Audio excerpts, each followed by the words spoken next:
Hi అండి, welcome back to our channel. ఈరోజు recipe మీకు అందరికీ నచ్చుతుంది. బీరకాయ పెసరపప్పు కూర. టేస్ట్ అయితే చాలా బాగుంటుంది. ట్రెడిషనల్ రెసిపీ కూడా మీకు నచ్చుతుంది. ఒకసారి ట్రై చేసి చూడండి. ముందుగా గిన్నెలోకి ఒక పావు కప్పు వరకు శనగపప్పును తీసుకుని శుభ్రంగా కడిగేసుకోవాలి. ఇప్పుడు దీనిలోకి శనగపప్పు మునిగేంత వరకు నీళ్లు వేసుకుని ఒక గంటన్నర పాటు నానబెట్టుకోవాలి. శనగపప్పు త్వరగా ఉడికిపోతుంది కదా, అందుకని కొంచెం ఎక్కువసేపే నానబెట్టుకోండి. ఇప్పుడు అర కేజీ వరకు బీరకాయలు తీసుకుని శుభ్రంగా కడిగేసుకుని పైన తొక్కంతా కూడా తీసేసుకోవాలి. నేనైతే ఎప్పుడు బీరకాయ వండినా కానీ పైన తొక్కతో కూడా పచ్చడి చేస్తాను, తొక్కని వేస్ట్ చేయను. బీరకాయకి ఇలా ముచ్చిక తీసుకుని ఒకసారి చెక్ చేసుకోండి. చేదు ఉంటే కనుక మళ్ళీ బీరకాయ కూర అంతా కూడా పాడవుతుంది కదా, అలా ముచ్చిక తీసుకుని టేస్ట్ చూసుకోండి. బీరకాయ తొక్క ఇలా పీలర్తో తీసేసుకోండి.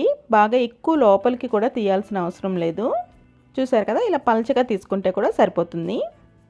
అన్ని బీరకాయలకి కూడా ఇలాగే చెక్కు తీసేసుకోవాలి. బీరకాయ తొక్కతో పచ్చడి అయితే టేస్ట్ బాగుంటుందండి, అది కూడా చూపిస్తాను.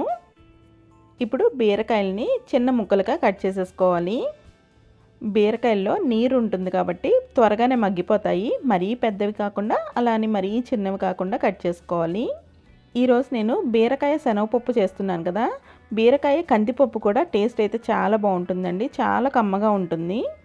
ఈ విధంగా అన్ని బీరకాయలు కూడా కట్ చేసేసుకోవాలి. ఇప్పుడు ఒక ప్యాన్లోకి 2 గరిటెల వరకు నూనెను వేసుకుని వేడి చేసుకోవాలి. ఇప్పుడు దీనిలోకి 1 టీ స్పూన్ జీలకర్ర, 1 టీ స్పూన్ ఆవాలు వేసుకుని వేయించుకోవాలి.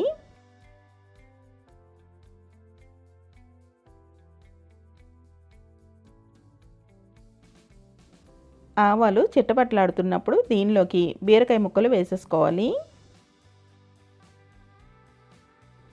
ఇప్పుడు ఒకసారి గరిటతో కలుపుకొని కొంచెం ఫ్రెష్ కరివేపాకు ఇంకా ఒక పచ్చిమిరపకాయని ముక్కలు కట్ చేసుకుని వేసుకోవాలి. ఈ కూరలోకి కారం వేసినా కానీ పచ్చిమిరపకాయ వేసుకుంటే కొంచెం టేస్ట్ బాగుంటుంది.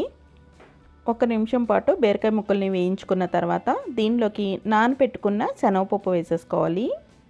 శనగపప్పు కొంచెం ఎక్కువసేపు నానబెట్టుకున్నాం అనుకోండి, కూర తయారు చేసుకున్నప్పుడు త్వరగా ఉడికిపోతుంది. ఇప్పుడు ఒకసారి కలుపుకుని మూత పెట్టుకుని ఉడికించుకోవాలి. దీనిలో వాటర్ వేయలేదు కాబట్టి మధ్య మధ్యలో ఒకసారి మూత తీసుకుని గరిటతో కలుపుకుంటూ ఉండాలి.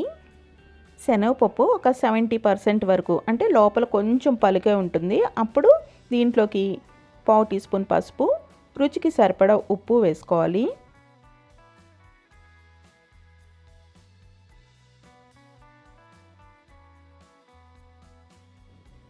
ఇప్పుడు 1 టీ స్పూన్ వరకు కారం కూడా వేసుకుని కలుపుకోవాలి. కారము ఉప్పు మీ టేస్ట్కి తగ్గట్టుగా అడ్జస్ట్ చేసుకోండి. ఆల్రెడీ పచ్చిమిర్చి వేసాం కాబట్టి కారం వేసుకునేటప్పుడు చూసుకుని వేసుకోవాలి. గరిటతో ఒకసారి కలుపుకున్న తర్వాత దీనిలోకి ఒక చిన్న టొమాటో ముక్కలు కట్ చేసుకుని వేసుకోవాలి. టొమాటో ఇష్టపడము అనుకుంటే స్కిప్ చేసేయచ్చు.